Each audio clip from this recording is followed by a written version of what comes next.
있게 하여야 하지 않겠느냐. 네가 함께하던 하녀들을 둔 보아스는 우리의 친족이 아니냐. 보라, 그가 오늘 밤에 타작 마당에서 보리를 까불리라.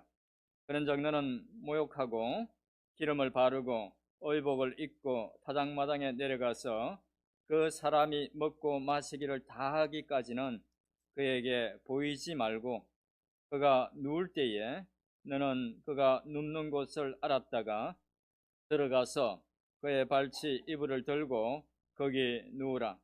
그가 네 할 일을 네게 알게 하리라 하니, 롯이 시어머니에게 이르되 어머니의 말씀대로 내가 다 행하리이다 하니라. 그가 타작마당으로 내려가서 시어머니의 명령대로 다 하니라. 보아스가 먹고 마시고 마음이 즐거워 가서 곡식단 더미의 끝에 눕는지라. 롯이 가만히 가서 그의 발치 이불을 들고 거기 누웠더라. 밤중에 그가 놀라 몸을 돌이켜 본적 한 여인이 자기 발치에 누워 있는지라. 이르되 네가 누구냐 하니 대답하되 나는 당신의 여종 룻이오니 당신의 옷자락을 펴 당신의 여종을 덮으소서. 이는 당신이 기업을 물을 자가 됨이니이다 하니, 그가 이르되 내 딸아, 여호와께서 네게 복 주시기를 원하노라. 네가 가난하건 보학은 젊은 자를 따르지 아니하였으니 네가 베푼 인애가 처음보다 나중이 더하도다. 그리고 이제 내 딸아, 두려워하지 말라. 내가 네 말대로 네게 다 행하리라. 네가 친숙한 여자인 줄을 나의 성읍 백성이 다 아느니라. 참으로 나는 기업을 물을 자이나 기업 물을 자로서 나보다 더 가까운 사람이 있으니. 같이 읽겠습니다. 이 밤에 여기서 머물라. 아침에 그가 기업 물을 자의 책임을 네게 이행하려 하면 좋으니 그가 그 기업 물을 자의 책임을 행할 것이니라. 만일 그가 기업 물을 자의 책임을 네게 행하기를 기뻐하지 아니하면 여호와께서 살아계심을 두고 맹세하노니 내가 기업 물을 자의 책임을 네게 이행하리라. 아침까지 누워 있을지니라 하는지라. 아멘. 지금 말씀을 위해서 잠깐만 기도하겠습니다. 하나님 아버지, 감사합니다. 또 저희들 세상 가운데 있지 않냐고 귀한 날 하나님을 예배하는 자리에 말씀 앞에 쓰게 말씀을 좀 깨닫게 하시고 다른 대로 살 수 있도록 예수님의 이름으로 기도드립니다.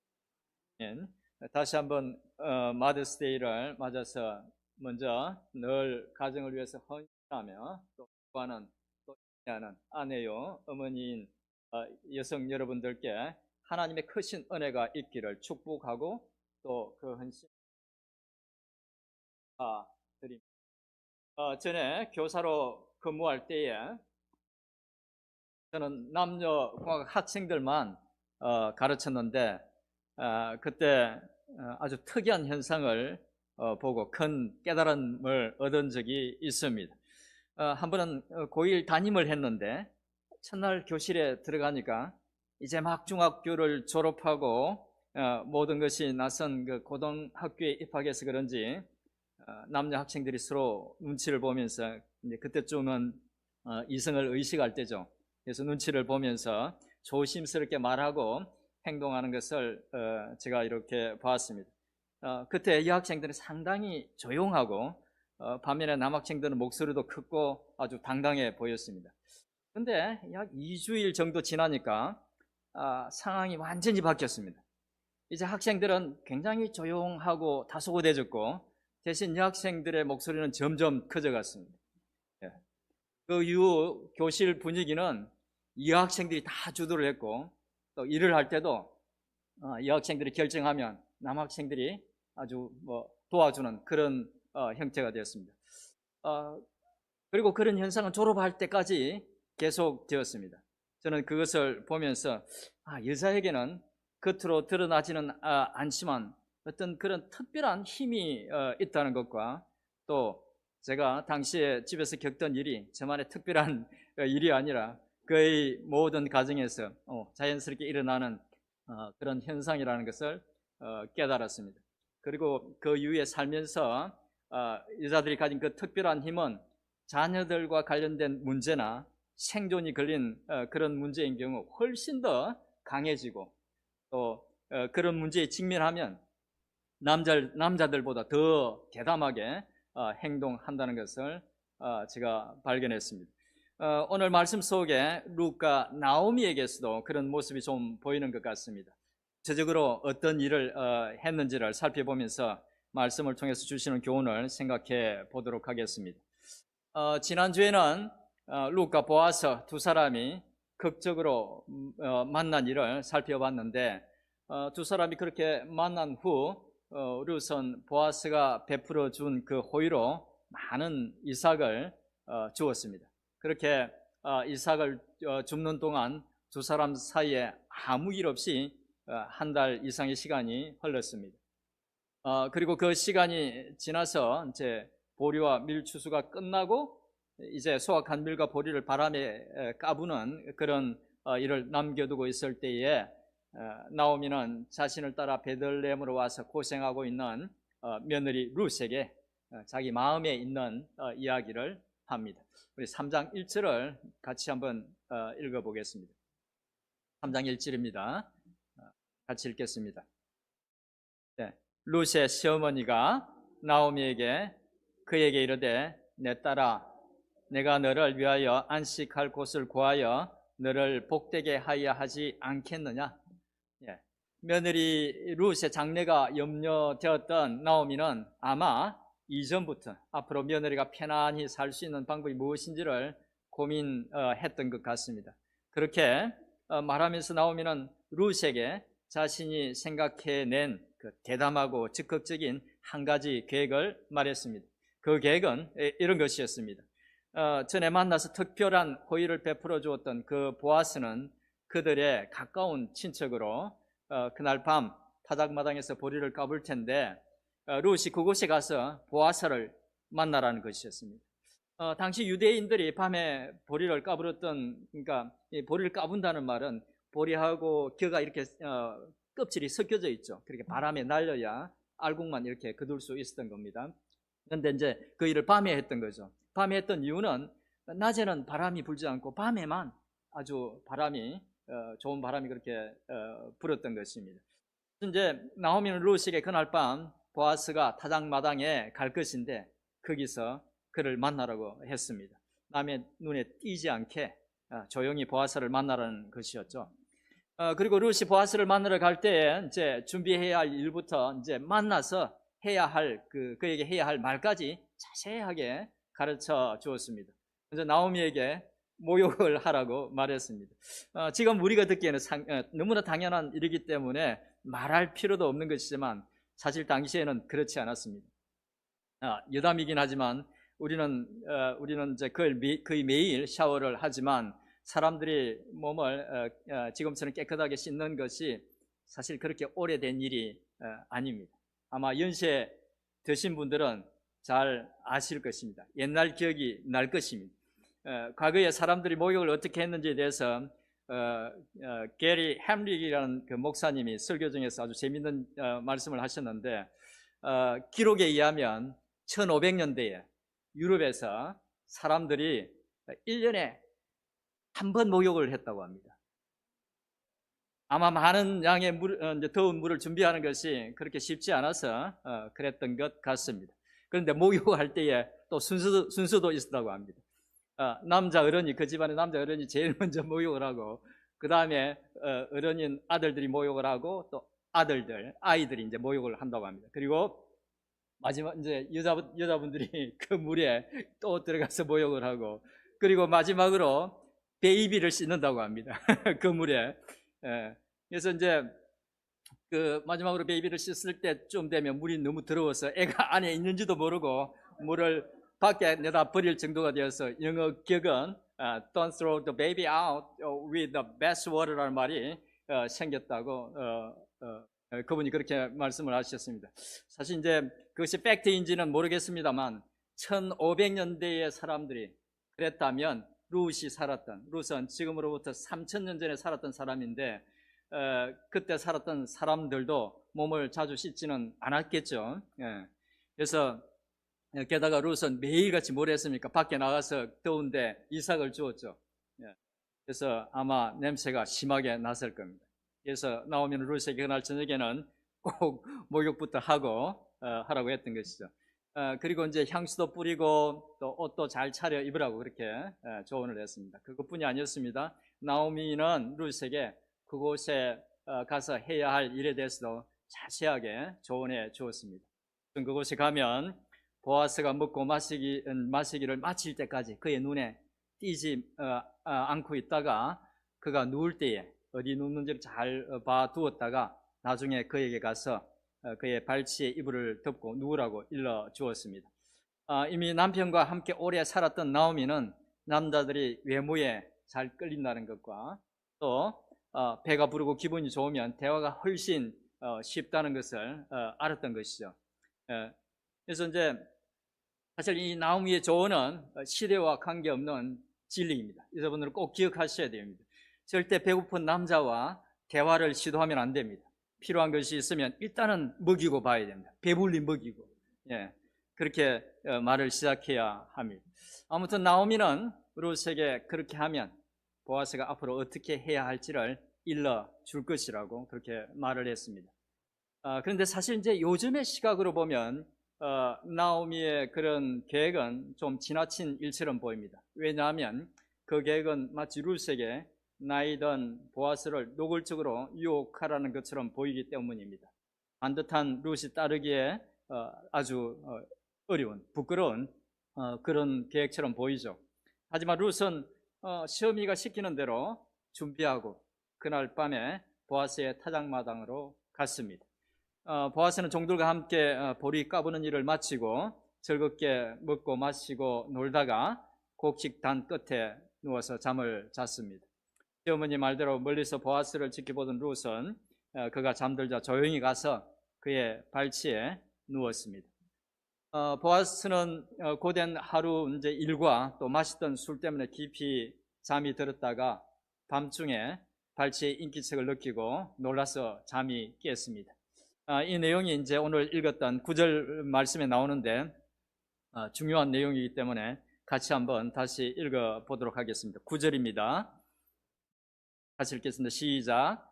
이르되 네가 누구냐 하니 대답하되 나는 당신의 여종 룻이오니 당신의 옷자락을 펴 당신의 여종을 덮으소서 이는 당신이 기업을 물을 자가 됨이니이다 하니. 아멘. 옷자락을 펴서 당신의 여종을 덮어달라는 말은 룻이 보아스를 성적으로 유혹하는 말이 아닙니다. 이 말은 앞서 보아스가 2장 2절에서 룻기 2장 2절에서 자기를 축복하며 했던 말과 관계가 있습니다. 룻기 2장 2절에서 보아스는 룻에게 이런 말을 했습니다. 여호와께서 네게 행한 일에 보답하시기를 원하며 이스라엘의 하나님 여호와께서 그의 날개 아래에 보호받으러 온 네게 온전한 상 주시기를 원하노라 하는지라. 보아스가 처음 만났을 때에 자기에게 이스라엘의 하나님이 그의 날개 아래 보호해 줄 것을 빌어주었는데 이제 그 일을 다른 사람이 아닌 보아스 본인이 해달라는 그런 말이었습니다. 그리고 룻이 보아스에게 그렇게 부탁한 이유는 바로 그가 시가에 죽은 남편의 가장 가까운 친척으로서 기업 물을 자 중 한 사람이었기 때문이라고 말합니다. 이 말은 곧 룻 자기를 아내로 맞아 달라는 그런 말이기도 했습니다.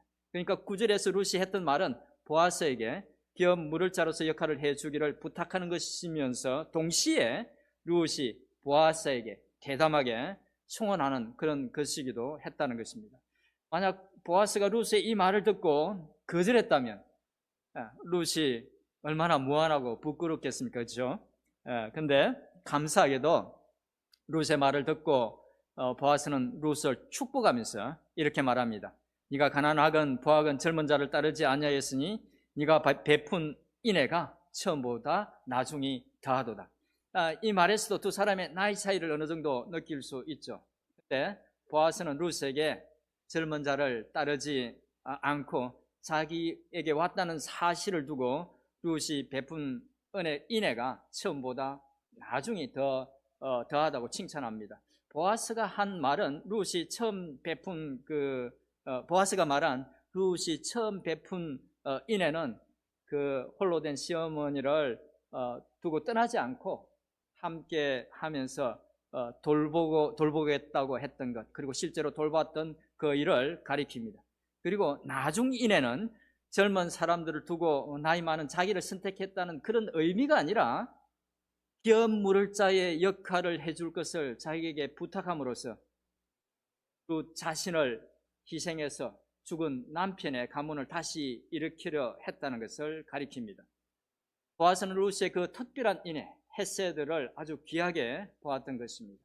그리고 보아스는 룻이 현숙한 여인인 줄을 온 성읍이 다 아는 바이므로 자신이 할 수 있다면 그 의무를 다 행하겠다고 약속을 합니다. 근데 한 가지 문제가 있는데 그것은 자기보다 더 가까운 친척이 있다는 것이었습니다. 이 말 속에는 숨은 의미가 있죠. 어떤 숨은 의미가 있겠습니까? 그렇죠. 보아스도 이미 누가 가장 가까운 친척인지를 생각해 봤다는 것입니다. 그 말은 곧 보아스도 룻을 생각하고 있다는 의미이기도 합니다. 아무튼 보아스는 그 사람이 기업 물을 자의 의무를 행하겠다고 하면 그렇게 하도록 하고, 만약 안 하겠다고 하면 자신이 반드시 행할 것이라고 약속했습니다. 지난 시간에도 말씀드렸지만 기업 물을 자의 의무, 곧 고엘의 의무를 행한다는 것은 많은 손해를 감수해야 하는 결코 쉽지 않은 그런 일이었습니다. 그런데 보아스는 바로 그 일을 자기가 하겠다고 룻에게 약속을 했던 것입니다. 보아스는 룻에게 그렇게 약속하고 아침까지 그의 발치에 누워 있다가 사람들이 보기 전에 일찍 일어나서 가라고 했습니다. 그리고 다음날 이른 아침에 보아스는 룻에게 수수한 보리를 많이 주고 그를 시어머니에게 돌려보냈습니다. 보리를 주었던 이유는 아마 집으로 돌아가는 도중에 다른 사람들을 만났을 때 새벽에 젊은 여자가 그렇게 다닌 이유를 이제 핑계거리를 또 주면서 또 집에서 기다리는 시어머니 나오미를 생각했기 때문인 것 같습니다. 룻은 보아스가 주는 보리를 가지고 집으로 돌아갔습니다. 나오미를 보내고 밤새 시어머니 룻도 잠을 못 잤겠죠. 그래서 이제 룻을 보자마자 일이 어떻게 되었는지를 물었고, 룻은 간밤에 있었던 이야기를 모두 이제 들려주면서 보아스가 이렇게 또 빈손으로 가지 말라고 하면서 보리까지 챙겨 주었다는 말을 했습니다. 룻의 이야기를 들은 나오미는 어떤 확신이 들었는지 룻에게 보아스가 오늘 중에 그 일을 해결할 것 같으니까 기다려 보자고 했습니다. 그렇게 나오미의 대담한 계획을 룻이 용기를 내서 실행하고 이제 두 사람은 그 결과를 기다렸습니다. 이상에서 룻기 3장의 내용을 말씀드렸는데 룻과 보아스의 이야기는 아직 끝나지 않았지만 오늘 이야기를 통해서 우리는 몇 가지 중요한 교훈들을 얻을 수 있을 것 같습니다. 이야기를 통해서 우리가 살아가면서 좋은 사람을 만나는 것이 축복이라는 것도 알게 되고, 또 헤세드를 실천하며 사는 사람들은 주변에 사람들의 그 마음을 따뜻하게 해주고 또 삶을 살만하게 해준다는 것도 알 수 있습니다. 그런데 오늘 이야기 속에서 가장 두드러진 것은 세 사람의 주인공 보아스와 룻과 나오미는 자신들의 그 계획을 세우고 실행해 가는 그 과정 속에서 인간적인 방법을 쓰는 것이 아니라 하나님이 가르쳐 주신 삶의 방식과 그 법만 따르고 있다는 것입니다. 그 범위 내에서만 움직이고 있다는 것입니다. 앞서 말씀드렸듯이 룻기는 사사시대를 배경으로 하고 있습니다. 그래서 룻기의 의미를 보다 깊이 제대로 이해하기 위해서는 사사시대를 생각하면서 읽어야 한다는 말씀을 제가 드렸는데, 사사시대를 가장 잘 표현하는 말은 사사기 맨 마지막 절인 사사기 21장 25절입니다. 사사기 21장 25절 제가 몇 번 말씀드렸는데 한번 또 같이 읽어보도록 하겠습니다. 시작. 그때에 이스라엘의 왕이 없으므로 사람이 각기 자기의 소견에 옳은 대로 행하였더라. 아멘. 사사시대 사람들은 하나님을 자신들의 왕으로 생각하고 하나님이 가르쳐 주신 대로 살았어야 했는데 그들은 하나님을 왕으로 생각하지 않았고 그래서 하나님이 원하시는 그런 방법대로 그렇게 살지 않았습니다. 그들의 죄된 본성을 따라 살았던 것이죠. 바로 그런 시대를 살았던 보아스, 룻, 나오미는 그 시대 사람들과는 달리 여호와 하나님이 가르쳐 주신 방식대로 살았던 것입니다. 그리고 오늘날의 시각으로 보면 나오미가 시켜서 룻이 했던 일은 다소 이상하게 보이기도 하지만 사실 나오미가 계획하고 룻이 실행했던 그 일은 당시 어떤 가정이 큰 불행을 당했을 때 회복될 수 있도록 하나님이 가르쳐 주시고 허락하신 방법이었습니다. 그들은 하나님이 정해주신 법을 따라서 자신의 친족인 보아스의 뜻을 타진해 봤던 것입니다. 또 보아스도 룻이 비록 이방 여인이기는 했지만 그의 착하고 희생적인 행실을 듣고 룻과 나오미를 헤세드의 마음으로 도와주었습니다. 그리고 자신에게 기업 물을 자로서의 의무를 해줄 것을 부탁하자 우선 하나님이 정해주신 차례를 따라서 더 가까운 친척에게 뜻을 물어보고 그가 고엘의 권리와 의무를 포기하면 다음 자기가 그 의무를 하겠다고 그렇게 약속을 했습니다. 그뿐이 아닙니다. 보아스와 룻은 만날 때에 서로를 배려해 주었습니다. 룻은 사람들이 보지 않을 때에 보아스를 찾아가서 조심스럽게 자기 뜻을 말했고 또 보아스는 룻이 다른 사람들로부터 오해받지 않도록 배려해 주었던 것입니다. 자신의 소견대로 마음대로 하고 제된 모습으로 살던 그 시대 사람들과 달리 하나님의 뜻과 법을 따라서 다른 사람들을 배려하면서 거룩하게 살았던 것이죠. 그리고 그 이야기를 읽고 있는 우리는 비록 그들은 깨닫지 못하지만 하나님이 보이지 않는 은혜의 손으로 그들을 인도하고 있다는 것을 보게 됩니다. 그리고 바로 그런 사람들을 통해서 하나님은 당신이 계획하신 일을 이루어 가신다는 것도 깨닫게 됩니다. 그런데 그 무엇보다 중요한 것은 바로 그렇게 하나님의 법과 뜻을 쫓아서 살던 사람들 속에서 하나님이 가르쳐 주신 헤세드를 가지고 살던 사람들 속에서 아름다운 희망과 회복이 생겨났다는 것입니다. 우리는 이것을 꼭 기억할 필요가 있습니다. 사랑하는 성도 여러분, 삶을 살면서 경험해 보셔서 잘 아시겠지만 우리의 인생은 기쁜 일보다 슬프고 힘든 일들이 더 많습니다. 이 문제를 해결하고 나면 끝인가 생각하면 그래서 좀 나아질까 기대하면 또 그 문제로 끝이 나지 않고 또 다른 문제가 닥쳐오고 어떤 때는 나오미가 당한 것처럼 문제들이 한꺼번에 닥쳐서 감당하기 어려울 때도 있습니다. 우리 중에 누가 자신 있게 자기 자신은 아직 그런 인생의 어려움 없이 지냈다고 말할 수 있는 사람이 있겠습니까? 아무도 그런 사람이 없을 것입니다. 유명한 시카고 트리니티 신학교 교수였던 D.A. 카슨이라는 분이 설교를 하면서 이런 말을 하시는 것을 제가 들은 적이 있습니다.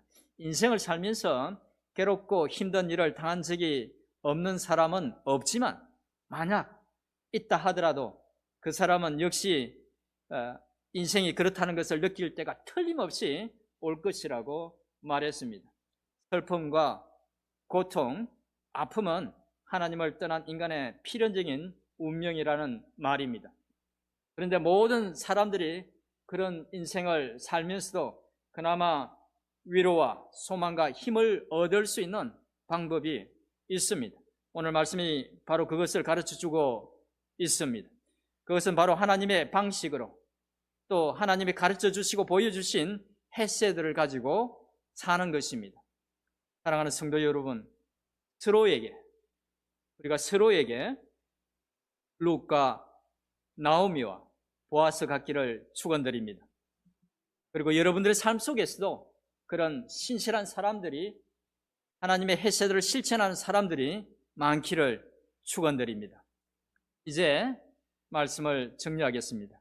오늘은 룻기 3장의 말씀을 나누었습니다.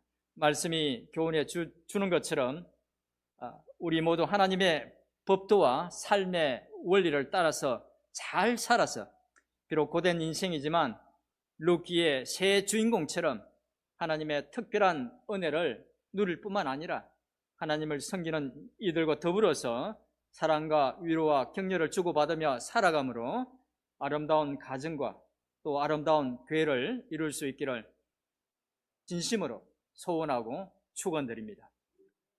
말씀을 생각하면서 우리 한 2, 3분 정도 통성으로 기도하겠습니다. 하나님 아버지,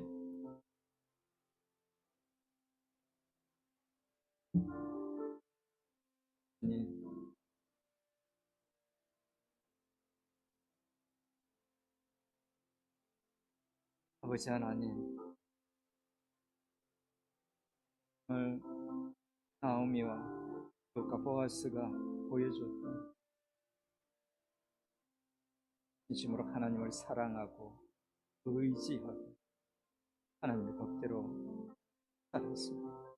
하나님께 영광 돌리고 하나님이 주시고자 예비했던 그 많은 축복들 누리며 살아가는 계기가 될 수 있기를 원합니다. 하나님 아버지 함께해 주시옵소서. 하나님 아버지 은혜를 더해 주시옵소서. 힘든 인생을 살아가는 성도들 하나님의 손, 내 손으로 붙들어 주시고 이 은혜 없이는 살 수 없는 아버지 하나님,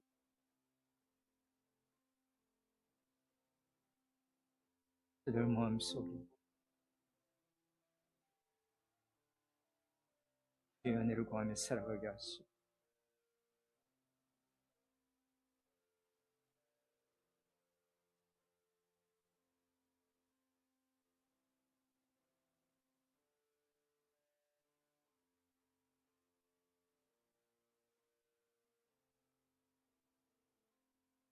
살아계신 하나님 아버지, 오늘은 루시 시어머니 나오미의 조언을 따라서 보아스를 만난 일을 함께 나누었습니다.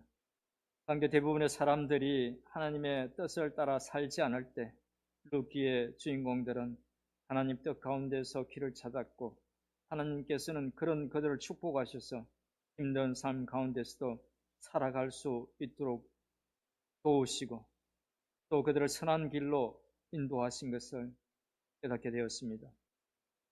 저희도 인생을 살아가면서 하나님의 뜻을 구하며 살게 하시고 하나님 앞에서 그런 삶이 복되고 또 하나님이 그런 삶을 반드시 축복해 주신다는 것을 기억하게 하옵소서.